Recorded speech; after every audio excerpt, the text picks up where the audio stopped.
Good afternoon, ladies and gentlemen, and welcome to the SAREUM Holdings PLC EGM and half-year results investor presentation.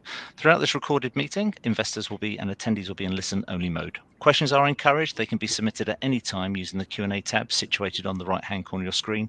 Please just simply type in your questions and press send.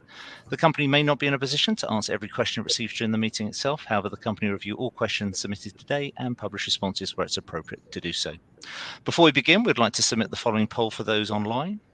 I'm sure the company will be most grateful for your participation. I'd now like to hand over to Dr. Stephen Parker, Chairman from SAREUM Holdings. Good afternoon, sir. Good afternoon, ladies and gentlemen. I'm Stephen Parker and I'm the Chairman of the company. Since it's now 2:31, I will start the meeting and welcome all of you. I'm informed that at least two members of the company entitled to vote at the meeting are present in person or by proxy. A quorum is therefore present and the meeting can proceed. The circular containing the notice convening this meeting was sent to the company's shareholders on the 4th of February 2022. The notice sets out the resolutions proposed to be passed at this meeting. Does anyone object if I take this notice of the meeting as read? No. Thank you. In accordance with Article 56 of the company's Articles of Association, voting today will be done on a show of hands. I'm appointing the company's registrar, Link Asset Services, to act as scrutineers. I will now proceed to take the meeting through the resolutions proposed at this extraordinary general meeting. Just so you understand the format, we will deal with the formal business first, and there have been a few questions received specifically regarding particularly the share consolidation, proposed share consolidation. I will deal with those before we go to the formal vote, and then once the voting is completed, we'll go to the half-yearly review and deal with any other questions that arise after that's been completed. So, if I then perhaps I should remind you that Resolution 1 is a special resolution. Resolution 2 is the ordinary resolution regarding the consolidation of shares. So one of the questions that has been received is addressing the question that a higher relative price is more attractive to institutional investors. And I have to say that in my 35 plus years experience of dealing with city companies and investment funds, I have found this to be absolutely the case. It may not be logical, but it is absolutely the case that penny stocks are strongly disliked by institutions in pretty much any country, and shares which are measured in multiples of pence or preferably pounds are much more easily tradable and favoured by the institutions, which is the fundamental reason why we are seeking to make this change. I would also point out that institutions may choose to come into any future fundraising, but of course are free to trade on secondary markets, and I'm hoping to see both of those events taking place as a result of the consolidation once it's happened. I think that's the main question that has been raised with this. Just throw it open to people in the room. Do you have any questions specifically on this on the topics? Not specifically on the consolidation, no. Right. I understand exactly. Thank you. In which case I will proceed to the formal placing of the resolution. Resolution 1 is for the purpose of adopting new articles of association of the company. Such resolution, along with a summary of the proposed changes, is set out in full in the notice of the extraordinary general meeting. For this resolution to be passed, it requires votes in favour of none less than 75% of the votes cast. Will all those in favour of the resolution please raise their hands? Thank you. Any against? Thank you. Accordingly, I declare Resolution 1 duly passed as a special resolution.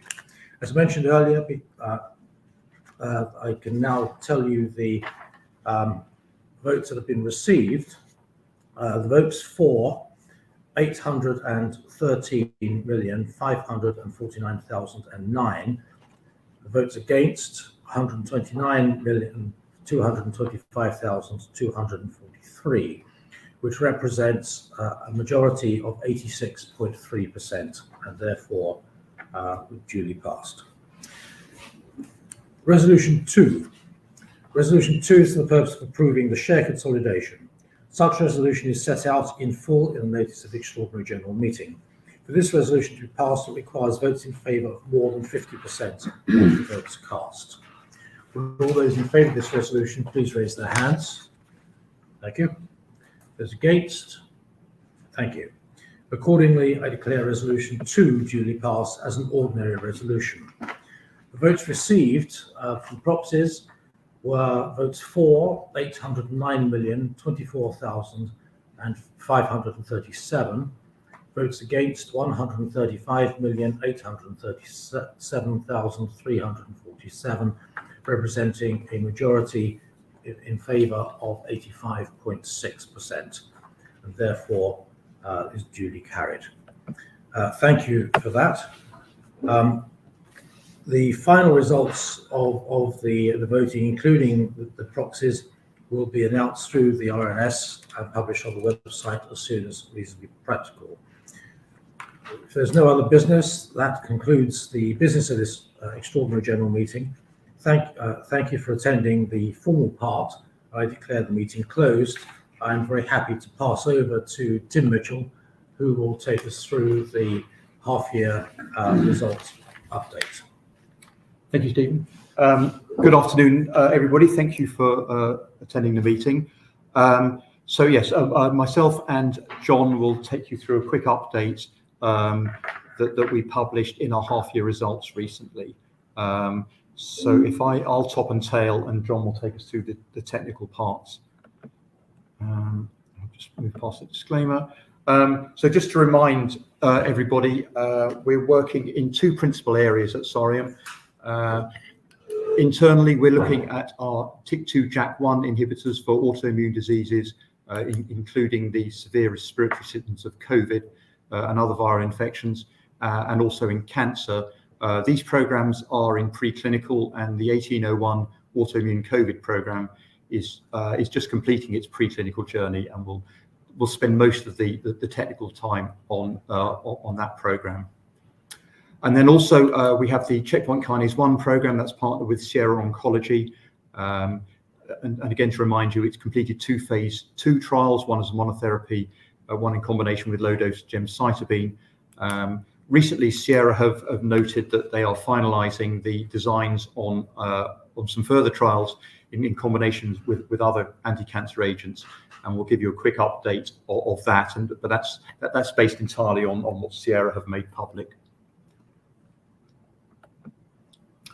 So if I just run through some recent highlights then, for SDC-1801, the autoimmune and COVID program, then we're making good progress towards clinical development. We've successfully completed the final toxicology studies to file the first exploratory clinical trials authorization. Those were completed at the end of last year. So that's the experimental stage. Preliminary results all look fine. We're expecting the final report in Q1, so that's going to be next month now. So our intention is still to file that CTA in mid-2022 and then start a phase 1A trial in healthy volunteers. This is to assess safety and dose levels in the second half of this calendar year. The production of the drug substance, that's the actual active ingredient, and the drug product, and that's essentially the formulated product, is progressing to plan. Again, John will provide a few more details on that when we get into the details. For 1802, the cancer program, we continue to design translational studies to work out the optimal cancer application before we complete the toxicology and manufacturing studies on this program. And then just as a note, the IP property was further strengthened with another US patent granted on that program. And then highlights from the CHEK1 program, that's the SRA737 molecule. as I said earlier, SAREUM's finalising design of several new clinical trials, which we hope will start in 2022. The first patient dosed in any of these trials will trigger a milestone payment to SAREUM worth $550,000. And again, we look forward to that. And SAREUM have indicated that the potential types of trial that they could study 737 in is in combination with their newly in-licensed BET inhibitor. This is SRA515, which they in-licensed from AstraZeneca. That's in blood cancers. Another combination with SRA515, including standard of care in other solid tumours. And then I suppose a study that they have been planning for some time. So this is 737 plus low-dose gemcitabine plus immunotherapy. And if you recall to some of the slides we've shown before, when we've seen some very good results in small cell lung cancer, they'll be looking at this triple combination in solid tumours, or that's what they say they're finalising designs of. And then in terms of finances, then we raised a total of £6.3 million in calendar year 2021. So that left us with cash in bank of 5.6 million as at the end of December last year, comparing to 1.3 million at the end of December 2020. And that gives us sufficient funds to complete the phase 1A trial with SDC 1801 and also to accelerate the preclinical development of SDC 1802. Okay, with that introduction from me, if I hand over to John for a more deeper dive into the technical aspects. Thank you, Tim. So the JAK inhibitors are emerging targets of increasing industry interest.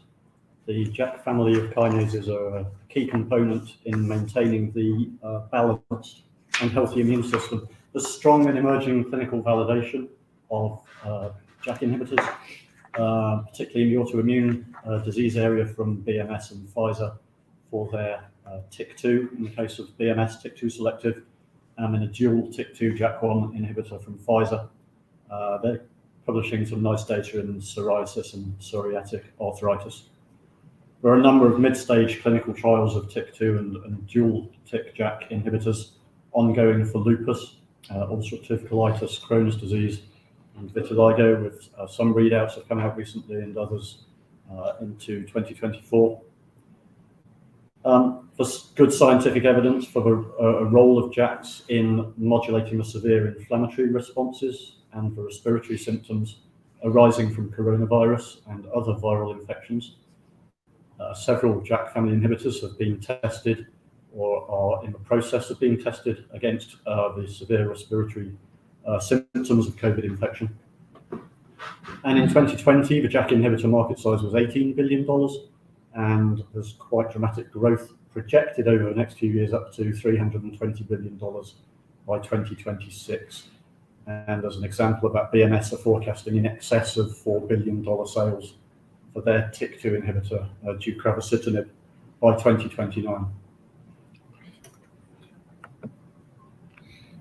Slide shows the sum of the key immunoregulatory cytokines that are affected by JAK signaling proteins and how JAK inhibition will interfere with these signaling pathways.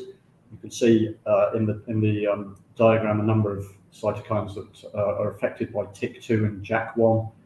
So I think our areas of principal interest are the interferon alpha, IL-12 and IL-23. They have roles in psoriasis, IBD, lupus, and potentially resistance to immuno-oncology therapies and the viral or bacterial pneumonia.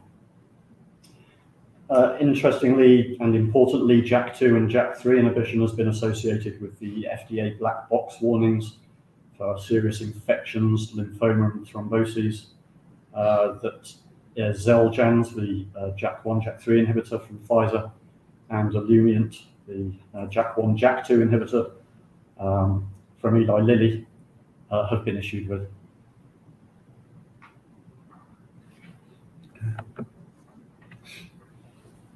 So we're focused on selective and potent inhibitors of TYK2 JAK1 inhibitors, so we want to avoid this inhibition of JAK2 and JAK3. I think there are significant clear opportunities available There are no marketed products with selectivity for TYK2, which is important for differentiation, and there are no selective TYK2 inhibitors in clinical trials for cancer. So we believe we have a first-in-class opportunity with SDC-1802. So SDC-1801 and SDC-1802 are potent and selective inhibitors of TYK2 and JAK1. They have a favourable selectivity profile versus JAK2 and JAK3, in contrast to tofacitinib and baricitinib. They are orally bioavailable. We use them twice daily when dosing to our preclinical disease species in mice, but we believe there's potential for once daily oral dosing in humans. There's also this potential to treat the cytokine storm immune system overreaction that is frequently fatal in COVID-19 patients. And as Tim mentioned earlier, we have a strong intellectual property portfolio protecting these candidates in the key markets. Focusing on SDC-1801 then, which is our autoimmune disease candidate. This slide shows some timelines and our development strategy. Our internal focus is on progressing SDC-1801 into its first-in-human phase 1A clinical trial. We're working with a consultancy that has been appointed to assist in developing the clinical plan and selecting the initial indication for clinical studies beyond the phase 1A. So this will be in patients in an envisaged phase 1B clinical trial. The strategy is to seek development partners for commercial licensing at the early to mid-clinical stage. And that strategy balances the costs versus the risk versus the potential returns of an early deal versus a later licensing opportunity, balancing that with the requirement for additional funding. So in Q4 2021, we completed all of the laboratory work for the SDC-1801 toxicology studies. The reporting for this is in progress at the moment. We expect to have that complete by Q1 2022. We have seen all the data. We know what it's going to say, but there's an awful lot of GLP type activities that need to go on before that report is finally signed off on. In Q1 2022 then, we are aiming to complete the synthesis of the SDC-1801 drug substance under GMP conditions and to finalise the clinical plan. In the next quarter, Q2 22, we will complete the drug product development. This is the SDC-1801 in its capsule formulation. And we aim to file the CTA with the MHRA in the UK. And then in half 2 of 22, we aim to initiate the phase 1A clinical trial, which will be in healthy volunteers with SDC-1801. In the meantime, we're exploring the potential for further funding of SDC-1801 in severe COVID-19 from UK government therapeutics task force or agile clinical development platform or one of the other equivalent programs. Good. Moving on to SDC-1802 then. This is targeting multiple cancers. We've seen good efficacy in a number of immunotherapy disease models against multiple types of cancer. The anti-tumor effects have been seen in models of kidney, colorectal, skin cancers, and B-cell lymphoma. There's evidence that SDC-1802 induces its anti-cancer activity through an immunotherapeutic mechanism. And we've seen these positive results when dosed orally as a monotherapy and in combination with several chemotherapeutic agents. Again, recent patent grants have strengthened the IP portfolio in the major territories, which we've published on. And currently underway are various translational studies designed to define the optimal cancer application. There'll be additional biomarker studies to really dig deep into the mechanism of action of the molecule, really with the objective of identifying a suitable patient population for a phase 1 clinical trial. And we aim to complete this before we move on to the completing of the toxicology and the manufacturing studies. I think the experience that we've had in the development of 1801 will enable the development of 1802 to be more rapid than has been for 1801. For example, there's significant overlap in the chemical synthesis of the two molecules. So we'll be taking what we've learned with 1801 forward into the synthesis of 1802. And then moving on to SRA737, which is the inhibitor of CHEK1 kinase, which we discovered in a collaboration with various Cancer Research UK organisations and is out-licensed to Sierra Oncology. We're showing here a slide from Sierra's corporate presentation from November of last year, I believe. And yeah, it's really just to reiterate what Tim has said already. A number of clinical trials are in the planning process by Sierra. Combinations with their BET inhibitor that they've been licensed recently from AstraZeneca, and other combinations planned with immuno-oncology agents and low-dose gemcitabine. There is a $550,000 milestone payment due to SAREUM upon achievement of the next milestone event, which will be the first patient in the next clinical trial. We remain eligible for up to $79.75 million in total milestone payments, plus royalties, a share of royalties. And obviously we will aim to keep our shareholders updated as the program progresses. So I'll hand back to Tim now to conclude the rest of the presentation. Thank you, John. So if we move to the results that we put out recently, then if we look at the income statement, just running down from the top, the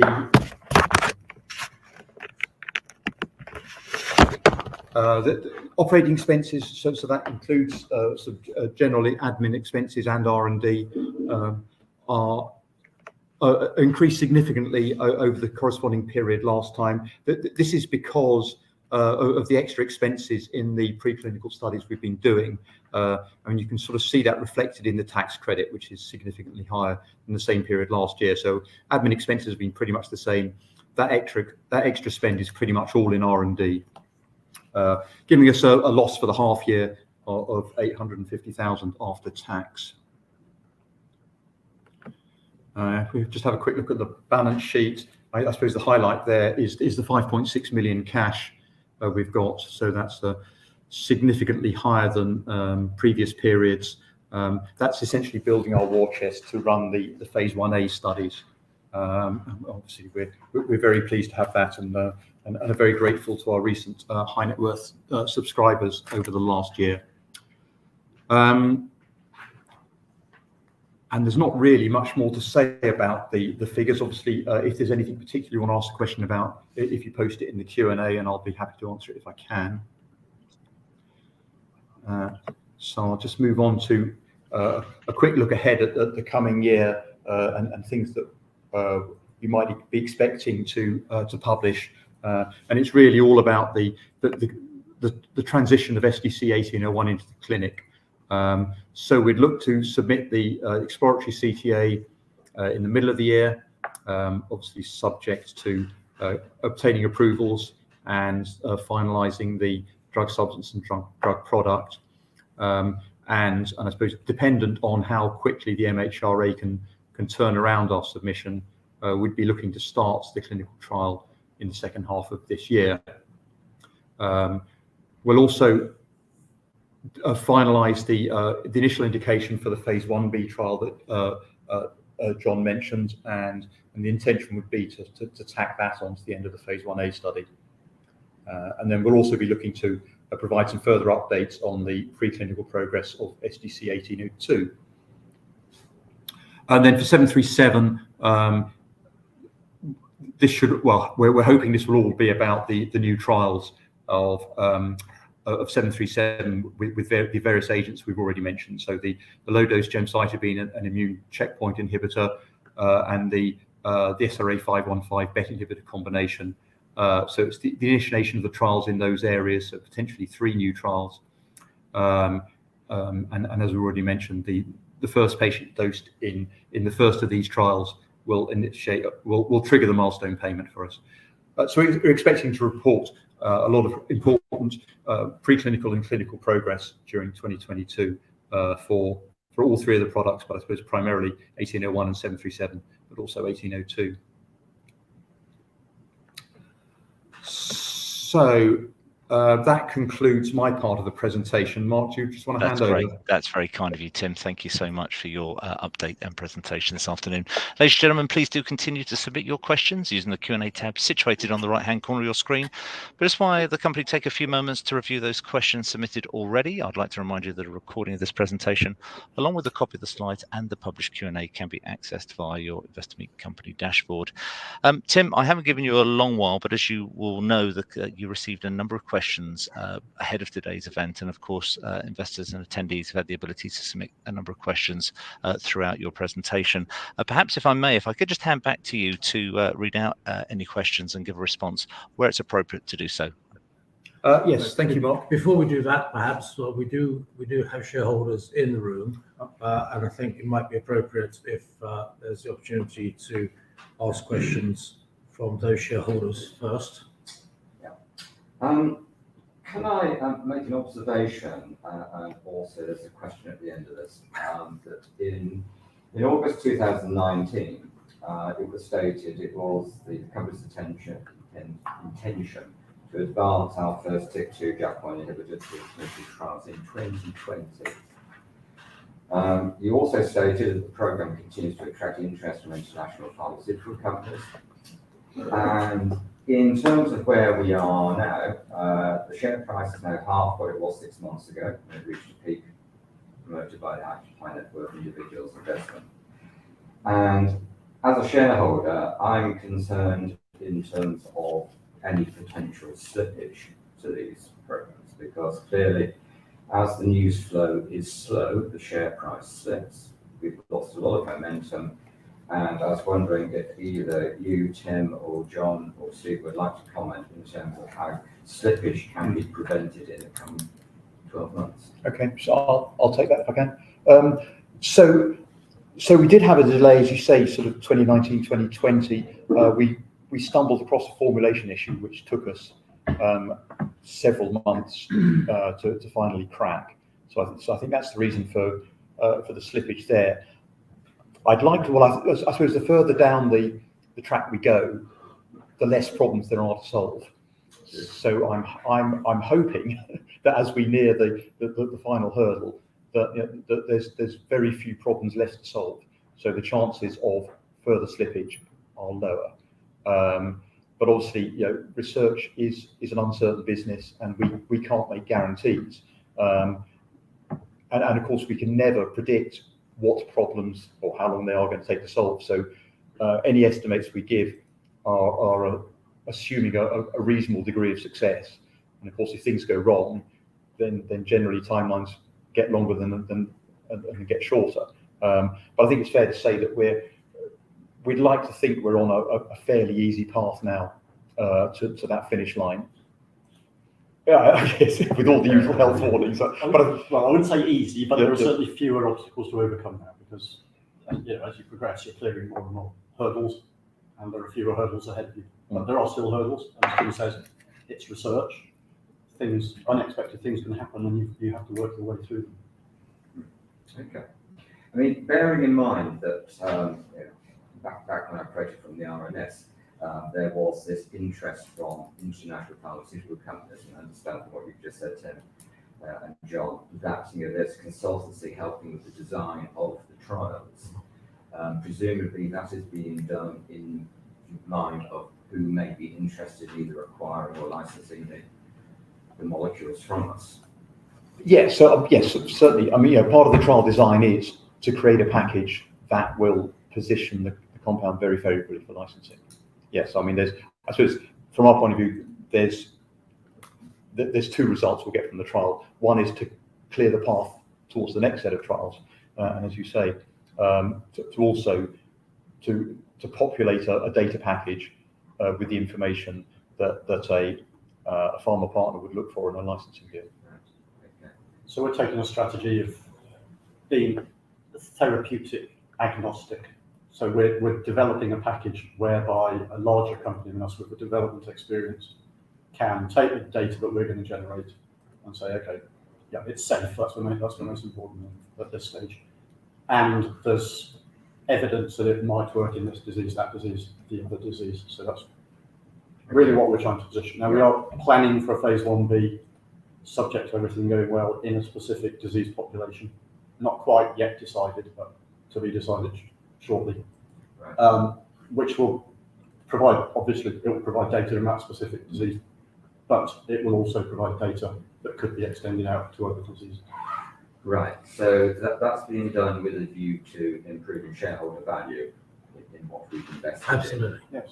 in over the past 10 years. I think that's a very important point in terms of A, reduction of risk, and where we're going to in terms of potential value, whether it's licensing or whatever stage. Now, I'm also assuming that the business model as published on the SAREUM website has not changed in that sense, that we're looking for that earlier rather than later. Yes, I mean, I suppose you know, the fact that we're funded through phase 1A now, it means you know we can probably be a little bit more choosy with who we partner with. Okay. So, yes, that we can. You know, we're not.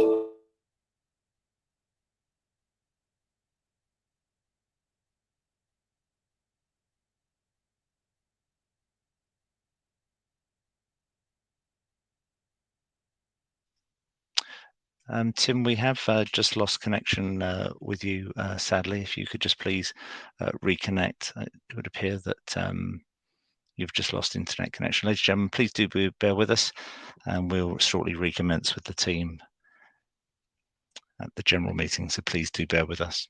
Thank you very much indeed.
Ladies and gentlemen, I do apologise. We are just waiting reconnection from the venue. Hopefully that won't be too much longer, but please do bear with us and I will give you updates in a moment's time.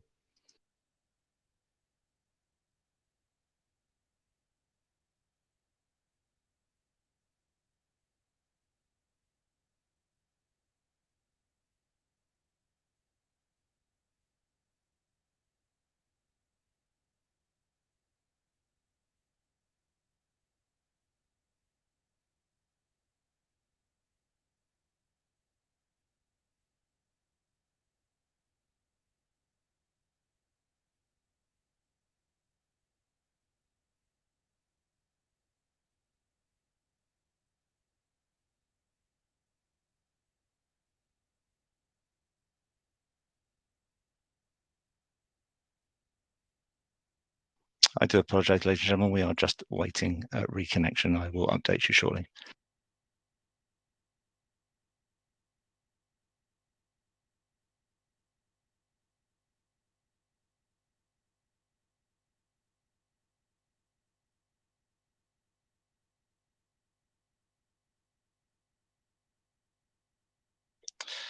We have made contact, ladies and gentlemen, with the venue. They have had a small issue with the connection. That should be back on very, very shortly. So I do apologise once again, and then we can pick up with the Q&A where Tim and the team left off. Thank you very much indeed again.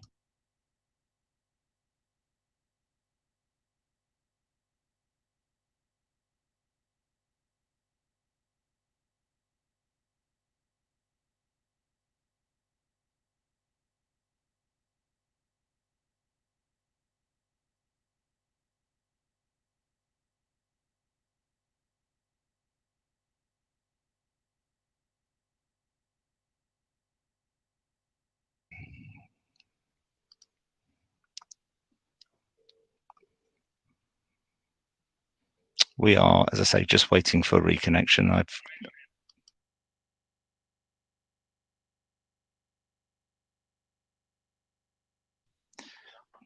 So we do have, they are aware of the disconnection locally, and we will hopefully have them reconnected shortly. So please do bear with us. James M, thank you for your message. We are here, and obviously as soon as we have contact, we will reconnect you. Thank you once again.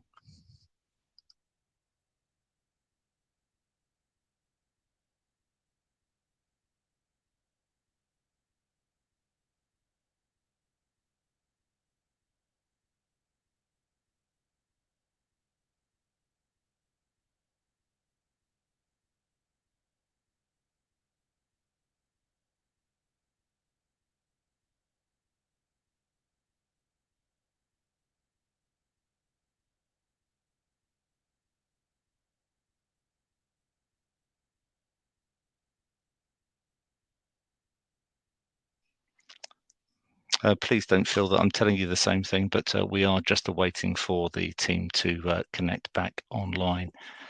But obviously I'm mindful that there is silence, and that's probably not good for you if you're just waiting there, seeing nothing change. So if I do come on and tell you the same thing 100 times, I do apologize, but just so you know that we are still trying to reconnect you. Thank you.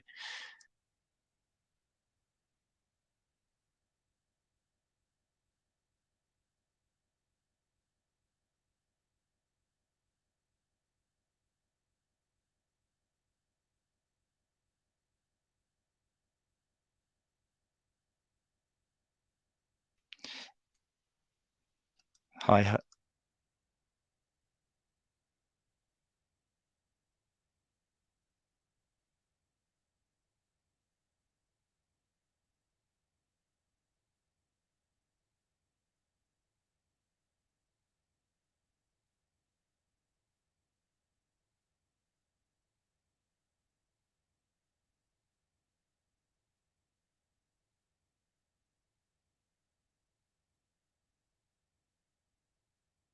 Ladies and gentlemen, I do believe that we do have connection. If you just bear with me 1 second, we should have you connected back in 2 seconds' time, and then we can carry on. Bear with me just 1 second, please. Thank you.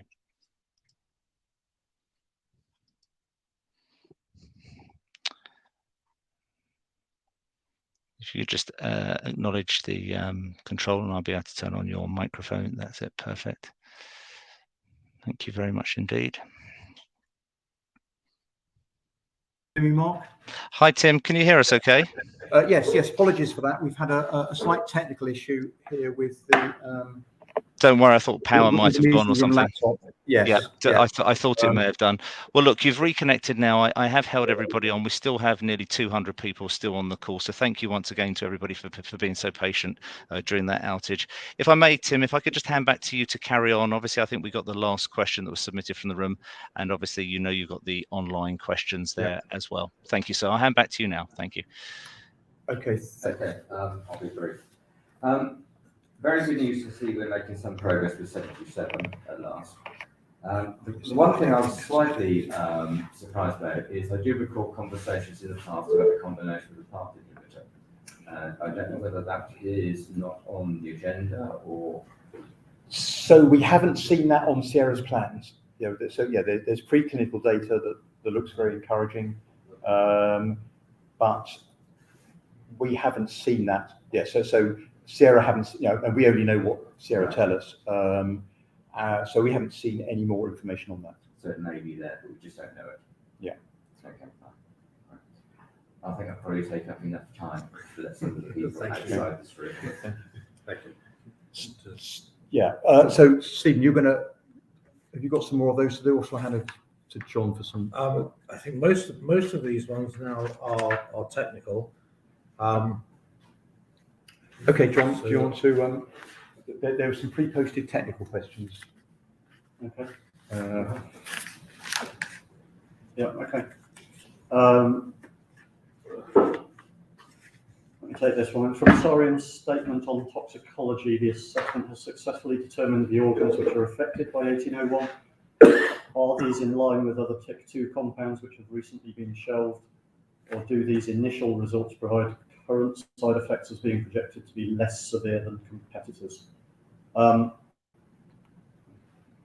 Well, the first thing I'll say, it's impossible to compare with competitors' molecules, of course, because nobody really publishes their toxicology results, so we're not able to compare direct our data with what our competitors' compounds are showing in the clinic. What I will say is just a reminder that toxicology, the purpose of toxicology studies is to look at higher concentrations of your molecule than you would expect to use in the clinic, and with the objective of finding some toxicity and identifying what organs that toxicity affects. Our toxicology studies have been successful, and I would just say really we're only seeing JAK inhibitor, typical JAK inhibitor effects, but as I say, it's impossible to compare them with competitor compounds. And we're very confident that we have a suitable therapeutic window so that the concentrations we're looking at where we saw those effects is much greater than we would expect to achieve in the clinic. Let me look what next.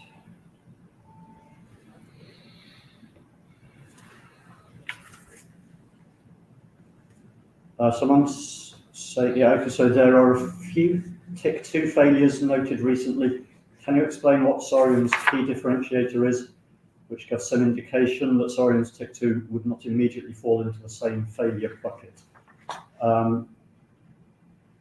I'm assuming this refers to the BMS allosteric inhibitor deucravacitinib, which did not achieve its primary endpoint in a clinical trial against inflammatory bowel disease. I mean, just to say, our molecule does have a different mechanism of action. It's an allosteric. It is not an allosteric inhibitor. It's a direct inhibitor of the catalytic site of TYK2, and it also has a JAK1 activity. So, you know, that's not to say that we will definitely take it into an IBD trial, or that if someone licenses the compound, they would take it into an IBD trial. But I don't think that single failure really reads through to our molecule. I know there were also a couple of disappointing results from the Theravance clinical trials. They're really looking at pan-JAK inhibitors where they are tissue specific. So, for example, they had a compound that only stays in the lung. It does not get systemic exposure, and I think it's been fair to say it's been disappointing in an asthma trial. And I believe they had an IBD trial which was also disappointing. Again, that molecule pan-JAK and was restricted to the gastrointestinal tract. Again, so our molecule is quite different. We have aiming for systemic delivery. So you know, the molecule is in the bloodstream, and we have the TYK2 JAK1 selectivity profile. There's another question about a recent type 1 diabetes study of TYK2 allosteric BMS molecule showed a negative correlation between TYK2 and KRAS. Does our TYK2 have similar results preclinical, and what does this mean for safety of the molecule? Secondly, have SAREUM initiated any preclinical models of SDC-1801 against type 1 diabetes, and do you see this as a potential target in the future?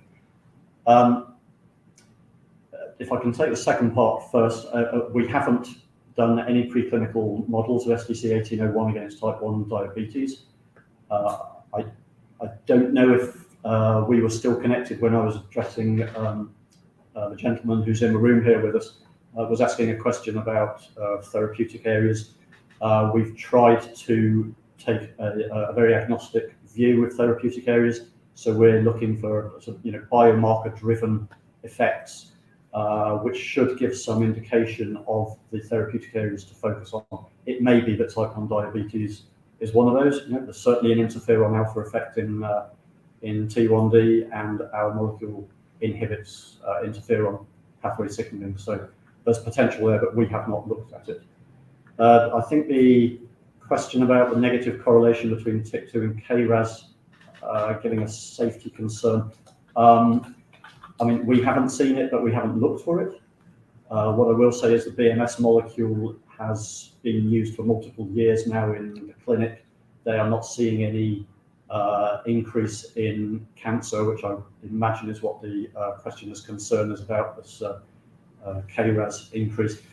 I think the other thing, just to quickly say, and without getting too technical, KRAS-driven cancers are driven by mutations in KRAS generally, which switches on KRAS permanently, so it's constantly signaling, and I don't think that an increase in expression of KRAS would have the same effect. So I'm not brushing that under the carpet as a concern, but I think there's a lot of safety data being generated both by BMS, other JAK inhibitors, Pfizer molecule, and but there's no reports of increased cancer, at least driven by a KRAS pathway. So I hope that addresses those concerns. There was another question. What is the delay with the toxicology results? I'm not sure there is a delay. As I mentioned earlier,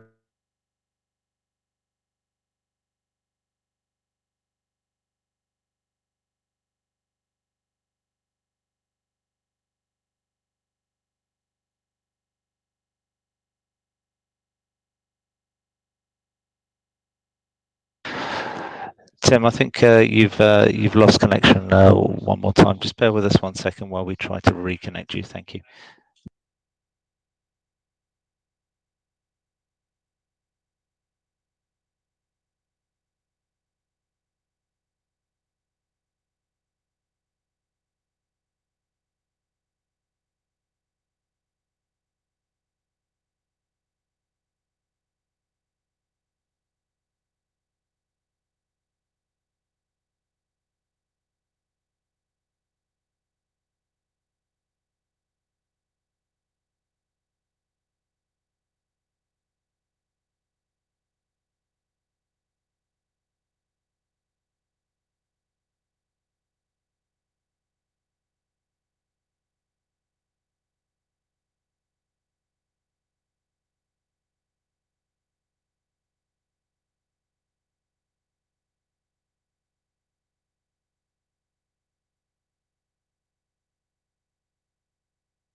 Do bear with us, ladies and gentlemen.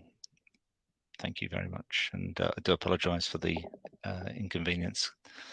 This is being localised at the venue, so do bear with us.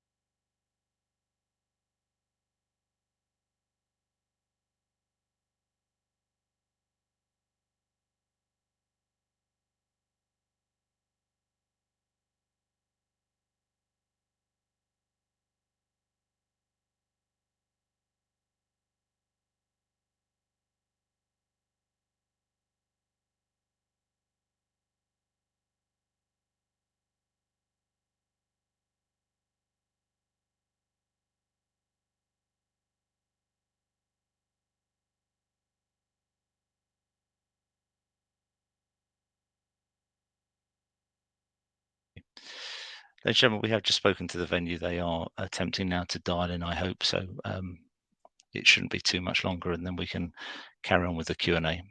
Thank you very much indeed.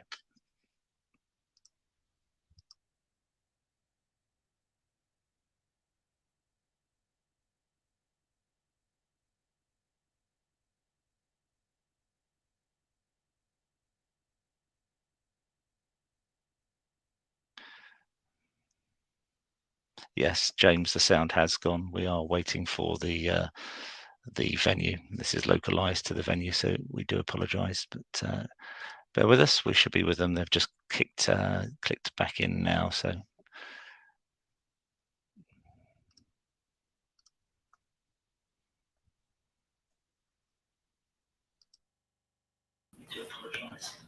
Mark. Hi, Tim. Just to say, you're back in the room. I have supplied the venue with a dial-in number, so in the event that happens, they'll make that available to you, sir. But you're back in there. Yes, can you hear me, Mark? I can hear you, sir. Yes. Yeah, that's gone. You had the other mic open.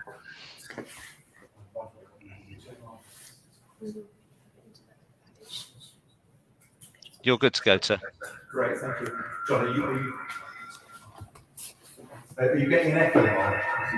I am. Let me just remove the other link from the room, and then you just have that one link on. Hang on. The screen's gone in the room. That's fine. If you could just carry on with this link. So the room. Use this one? Yeah, please. If you could, that'd be great. The link in the room, Tim, has gone. Right, the screen one has gone. So you should be just using the one in front of you now.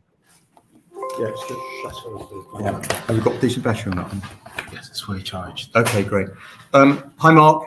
Yeah, please go ahead, Tim. We can hear you, and if you could carry on with the Q&A, I have turned off the other link that was causing you the echo. So if you could just use this one in the meantime, that'd be great. You have 170 people on the call currently. Yeah. Thank you. So apologies again, everybody. We have a new laptop here and with a full charge, so hopefully we will see us through. I think you'd finished up, have you, John, with the pre-posted questions? I think so, yeah. Hopefully everyone got to the end of my answer, but obviously, we'll address these online anyway. So answers will be posted on our website to all of the questions we've received. Okay, so I'll just pick through. We've got about 5 or 10 minutes left now. I'll just pick through some of the questions that have been posted live, and thank you again for posting those. So question from a Glenn G. Are there any plans to dual list on Nasdaq? The answer is no, we don't have any plans to dual list on Nasdaq. I did see some questions on, sorry, bear with me. There's some questions on the timing of the toxicology report. I think we have covered this in the presentation, though. As John said, the experimental stage of the toxicology studies were completed the back end of last year. The report is quite a complex a document that has to be produced to good laboratory practice. But we said that we're expecting it by Q3, by the end of March, and we're still on track for that. Q1. Sorry, Q1. Sorry, yes. Sorry, month 3. Yes. Paul B has asked a question about, can you give details on how the capsule is progressing and what the current date for completion is expected to be? So that is progressing to schedule, and we are expecting to have the capsules this summer. I think is probably is the current expected date. We don't actually have to receive the capsules before we file the CTA. They just have to be fully in progress. So we can file for the Clinical Trials Authority, but before we've actually received in our hands capsules for the study.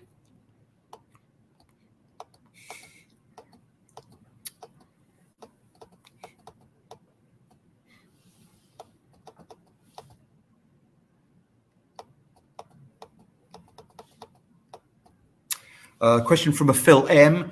Please, can you clarify what patents have been granted and what patents are awaiting decision? If you look on our website on the patents and publication stage, that lists all the patents that have been granted or that have been published and awaiting final grants. So there's a lot of them. I can't really go through them all now, but the website contains all that information for you. Question from Paul B. Yeah, so what will you be able to share in terms of details of the tox results? And I think looking through the questions, there's a number of questions related to this. So as John mentioned, it's not usual practice, or no other companies publish this level of detail of the toxicology results, and we have no intention of doing that either.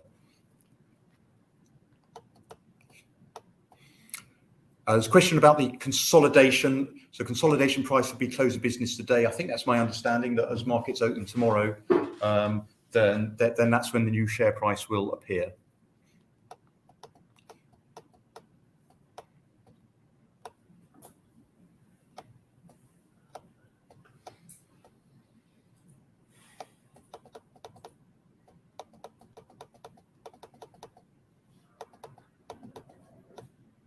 Okay, that concludes all the questions that we can give an immediate verbal answer to. We will, as John says, we'll publish answers to the questions online in due course. But this concludes our session now. Mark, shall I hand back to you? I'm sorry. Yeah, no, that's or to Stephen for a final yeah, wrap-up. that's great. But just as I say, to remind investors that Tim, as soon as you and the team have had a chance to review these questions, we'll notify everybody on the call that they're ready for their review. So absolutely, thank you for that, Tim. As you quite rightly said, Tim, I'll shortly redirect investors to and attendees to give you their thoughts and expectations and feedback. Apologies for the disconnection issues that they've experienced today, but perhaps before I finish up, if I could hand back to Dr. Stephen Parker just for a few closing comments before redirecting investors. Principally to thank you all for both attending this EGM and briefing and your forbearance with the technical issues that we came across. We would expect to obviously produce news as it arises, but we'll next brief following our year-end results, which is of course June, and that will be sometime in the autumn, round about October, November time. So thank you for bearing with us. Thank you for your support from the company, and we look forward to producing more news and more data as time moves on. Thank you. That's great. Thank you very much indeed, Dr. Stephen Parker. Ladies and gentlemen, please could I ask you not to close this session, as we'll now automatically redirect you for the opportunity to provide your feedback in order that the management team can better understand your views and expectations. This will only take a few moments to complete, but I'm sure will be greatly valued by the company. And once again, any apologies for the localized issues that the company experienced this afternoon. On behalf of the management team of SAREUM Holdings PLC, would like to thank you very much for your time today. That concludes today's session, and good afternoon to you all.